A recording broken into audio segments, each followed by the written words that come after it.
Alright, so the biggest news in the MMA world right now, trumping even the fact that there are fights going on live in Brazil, is the fact that Quentin Rampage Jackson is coming back to the UFC. He says it's signed, sealed, and delivered. John Anik made it official on the live broadcast, and apparently Viacom's lawyers are preparing to sue UFC over this news.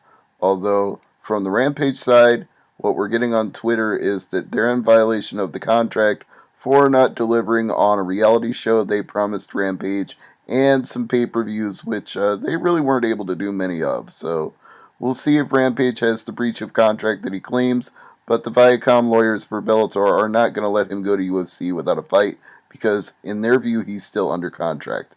Anyway, here are the UFC results so far.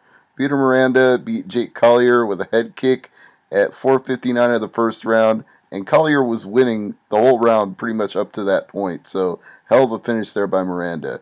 Tim Means beat Marcio Alexandre Jr., split decision 29-28, 28-29, 29-28. Leandro Issa beat Yuta Sasaki with a neck crank, although they called it a rear naked choke. I don't know why, but it was a neck crank, 4:13 of the second round. Hacran beat Darren Elkins 29-28, 30-27, 29-28. I had all three rounds for Hacran. Elkins didn't look good here, and he's probably going to drop out of the top 15 as a result. Renato Moicano beat Niinimäki with a rear naked choke, 3:30 of the second round. And in the last fight on Fox Sports 1, Rogerio de Lima beat Igor Pokrajac 1 minute 59 seconds into the first round, just rocked him and stopped him.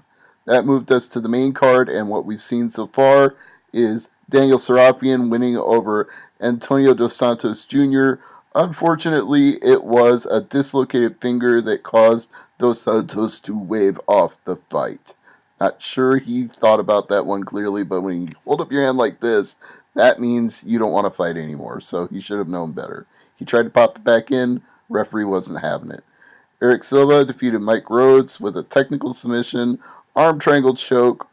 Biggie Rhodes passed out. So, 1:15 of the first round. Then, Rashid Magomedov got a very late finish of Elias Silverio, 4:57 of the third round, but this was a good stoppage. Silverio was stumbling around and didn't know where he was. But the big news so far is that Rampage is back in UFC. Coming up next, Antonio Carlos Jr. and Patrick Cummins.